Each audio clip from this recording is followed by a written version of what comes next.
You are getting hypnotized by the dog. You will pet this dog. I'm a hypnotist. Ask me anything. Mid-America Hypnosis Conference 2013 Hypnotist of the Year Scene. Michael Andrews is a certified hypnotist currently doing hypnosis research in Heidelberg, Germany. He is the supervising instructor for the Dave Ullman Hypnosis Institute. Scene teaches a nurse anesthetist course for the American School of Clinical Hypnosis International. He is also the director and senior instructor for the Atlantic Hypnosis Institute. Scene has taught in 17 different countries on 5 continents. He is a master practitioner of neuro-linguistic programming, and he holds a black belt in Taijutsu karate. Many consider him to be the world's fastest hypnotist.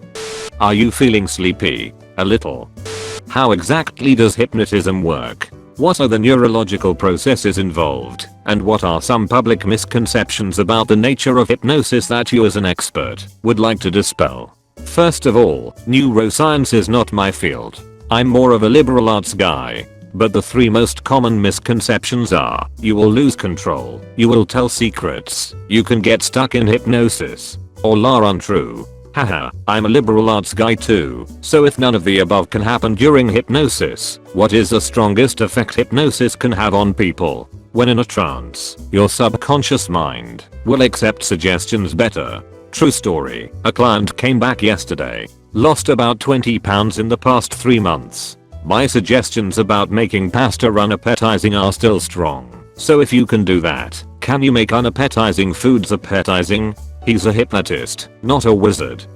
What are the cultural implications for hypnosis? Are some cultures more hypnotizable than others? Do you think it has something to do with how willing a group is to follow the masses, not question how/why, and just adhere to tradition? Great question.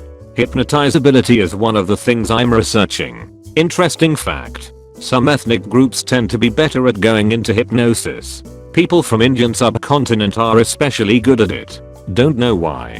James Estelle, look him up, found this out during the mid-1800s. When he returned to the UK, he found it was much harder to hypnotize Northern Europeans. Maybe genetic, maybe cultural. Anyway, when somebody from the Indian subcontinent comes in, I know he/she will do well.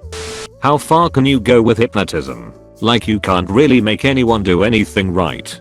People really won't do anything against their best interests. But if they feel like showing off on stage and having some fun, they might do some pretty interesting things. Why not? Because they are not actually hypnotized. They are hypnotized, but they think they are not. One of my students got on stage for a Vegas show and did some wild stuff. It was only later that he came to the realization that he must have been hypnotized to do that really silly stuff. So, you just bank on people playing along? No. Most of the time they are not playing along. It is their reality. Funny thing, some think they are playing along, but they are not. I find that so hard to believe. I guess I'm too much of a skeptic. I found it hard to believe myself. Took me several years before I was able to go into trance myself. Most people find it very easy though.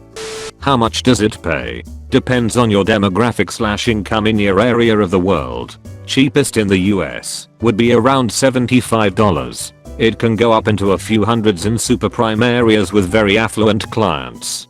Understand, I was quoting the average amount the hypnotist is paid for an appointment. What exactly do you hypnotize people to do? Weight loss mostly, but for entertainment, I do sketches.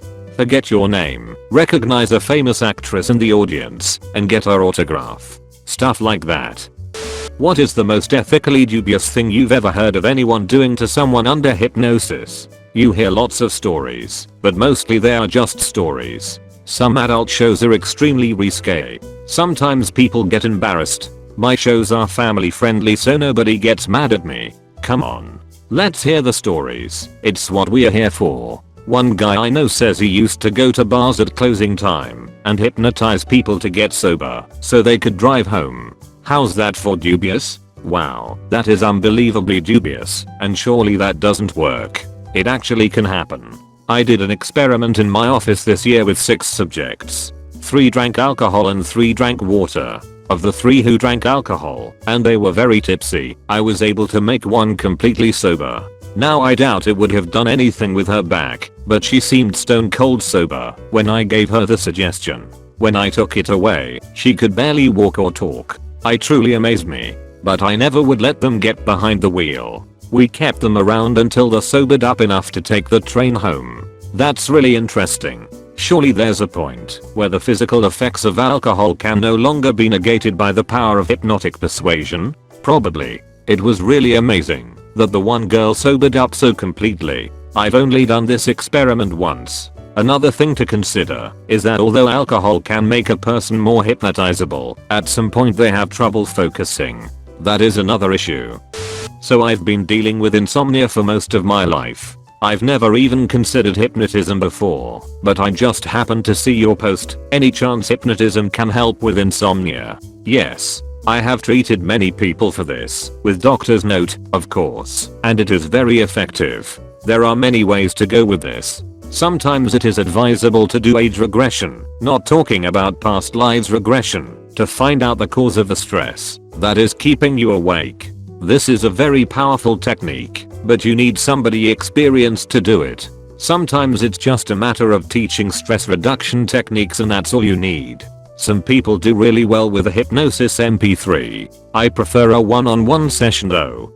What are the prime uses of hypnotism? The three biggies for hypnotherapy are weight loss, smoking cessation and stress reduction. There is much more that it's good for, but most people don't know much about it. We call it the 3 S's: slimming, smoking, stress. That's what most hypnotherapists make their living on. When doing an entertainment show, do you pick at random from the audience, or is there a way for you to tell if someone is more easily suggestible? Great question. I'm pretty good at picking highly hypnotizable people. Wrote a book on it, actually. There are many clues. The best people tend to sit up front. Women are slightly better at going into hypnosis. When you look into their eyes, some great subjects will get a strange look in their eyes that tells you I'm already in trance.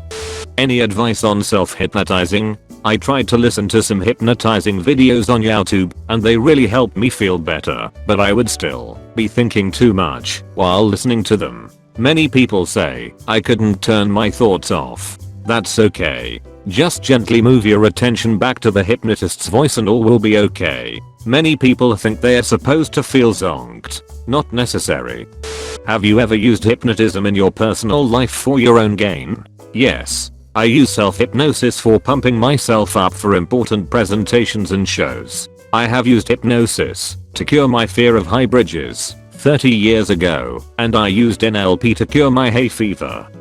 Do you think you could get someone to kill a person they already hated while under hypnosis? I think that people do that all the time, and no hypnosis is involved. And then there's brainwashing, which is a completely different thing and related to hypnosis. What's inside the realm of possibility for hypnotism?